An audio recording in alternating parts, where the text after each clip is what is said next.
बिहार के जाने माने यूट्यूबर और भाजपा नेता मनीष कश्यप झरिया विधानसभा क्षेत्र से घोषित भाजपा प्रत्याशी रागिनी सिंह से मिलने उनके झरिया स्थित भाजपा कार्यालय पहुंचे। भाजपा नेता मनीष कश्यप प्रत्याशी को जीत की अग्रिम बधाई देते हुए कहा कि झारखंड में गठबंधन की सरकार 5 साल तक युवाओं को ठगने का काम किया। भारतीय जनता पार्टी की सरकार बनते ही युवाओं को रोजगार दिया जाएगा।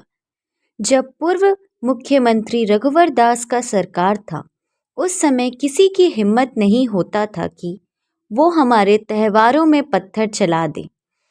इसलिए इस बार भारतीय जनता पार्टी का सरकार बनाना है। कार्यकर्ताओं को तन मन से परिश्रम करने की अपील। जमीन घोटाला किया, कोयला घोटाला किया, बालू घोटाला किया। जो बालू 1000 रुपया में एक ट्रैक्टर मिल जाता था, वो 5500 रुपया आज दाम हो गया है। उसके अलावा जो है आज के समय में पूरे भारत में सबसे ज़्यादा करप्शन अगर किसी राज्य में है तो वो झारखंड में है। उसके अलावा 2019 के चुनावी हल्फनामा में हेमंत सोरेन ने 2006 से 8 के बीच में जो 23 जमीन का टुकड़ा खरीदा था उसको नहीं दिखाया। 2024 के चुनावी हल्फनामा में जो है ना 2006 से 8 के बीच में जो जमीन का टुकड़ा खरीदे हैं वो दिखा रहे हैं। इन लोगों का संपत्ति दुगुना हो गया। देखिए झारखंड में ई पति पत्नी जो है वो सरकार चला रहे हैं अभी वर्तमान समय में, और ई पति पत्नी जो है झारखंड के बाकी हर एक पति पत्नियों को परेशान करके रखे। आज कोई भी आदमी जो है या मर्द या मेहरारू झारखंड में हेमंत सोरेन से खुश है क्या?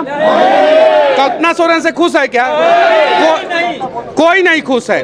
तो इस बार झारखंड के लोगों ने ठान लिया है, झारखंड के युवाओं ने ठान लिया है कि झारखंड में सरकार बदलनी है और यहाँ पे तो रागिनी सिंह जीतेंगी ही जीतेंगी और भारतीय जनता पार्टी की सरकार बनेगी ही बनेगी।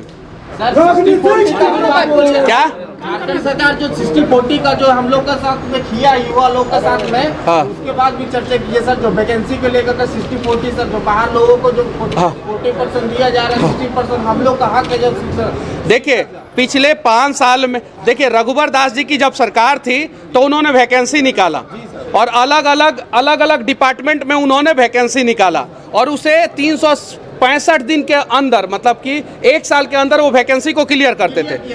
हेमंत सोरेन की जो सरकार आई उसमें क्या हुआ कि जो भी पेपर आया वो लीक हुआ, जो भी पेपर आया वो लीक हुआ। तो एग्जाम हुआ लेकिन पेपर लीक हो गया तो नौकरी मिला ही नहीं। हमारी सरकार आएगी तो हेमंत बिस्वा शर्मा जी ने साफ साफ कहा है कि रोजगार में जो है झारखंड के लोगों को, झारखंड के युवाओं को जो है ज़्यादा मौका दिया जाएगा। उन्होंने साफ साफ प्रेस कॉन्फ्रेंस में कहा है और भारतीय जनता पार्टी जो बोलता है वो करता है। धारा 370 हटाया, राम मंदिर बनवाया, चलिए एक्सप्रेसवे बनवाया, दुनिया का सबसे बड़ा एक्सप्रेसवे बनवाया। 2014 से पहले सिर्फ 30,000 गाँव में इलेक्ट्रिसिटी था झारखंड में, 5 साल में 38,000 नए गांव में इलेक्ट्रिसिटी पहुंचाया भारतीय जनता पार्टी ने। पहुंचाया कि नहीं पहुंचाया? एम्स किसने बनवाया? 1971 के बाद झारखंड में एक भी मेडिकल कॉलेज नहीं बना था, नहीं बना था 1971 के बाद। किसने बनवाया फिर दोबारा मेडिकल कॉलेज? एयरपोर्ट किसने बनवाया? तो वोट किसको दीजिएगा आप लोग? मोदी जी। और यहाँ पे भारतीय जनता पार्टी की सरकार और यहाँ पे रागिनी दीदी जिंदाबाद। दूसरे भी हम लोग जानते भूत एकदम पूरा। एक मिनट। हाँ जैसा कि ये कोयला राजधानी, हाँ हाँ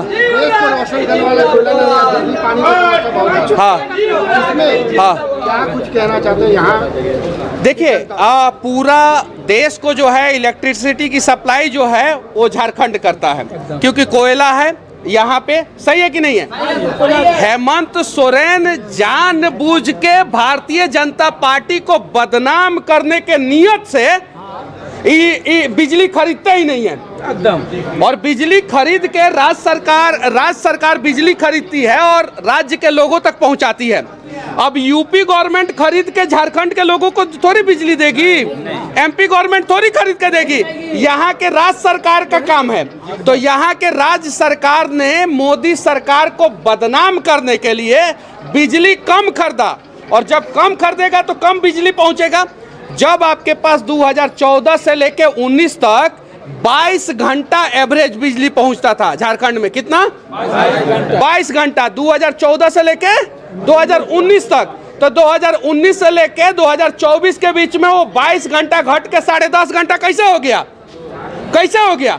वो तो बढ़ना चाहिए था ना, 22 से 23 घंटा होना चाहिए था, लेकिन 10.5 घंटा हो गया। क्यों? क्योंकि हेमंत सोरेन जानबूझ के जो है भारतीय जनता पार्टी के सरकार को बदनाम करना चाहते थे, लेकिन झारखंड के लोगों को पता है कि बिजली खरीदने की जिम्मेवारी स्टेट गवर्नमेंट की होती है। और ये बिजली कैसे खरीदते? ये तो जमीन खरीदने में व्यस्त थे, ये तो जमीन लूटने में व्यस्त थे। अभी पल्स अस्पताल कौन चला रहा है? आप लोगों को पता है किसका था? घोटाले का था ना। अभी ईडी चला रहा है, और आज ईडी का छापा हुआ है झारखंड में 17 ठिकानों पे। क्यों हुआ है?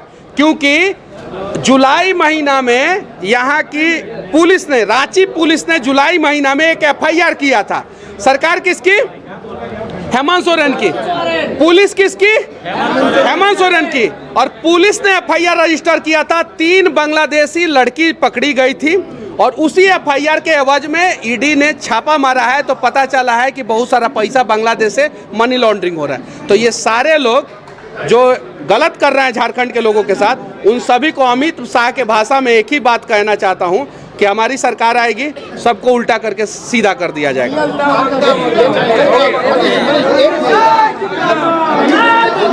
क्या?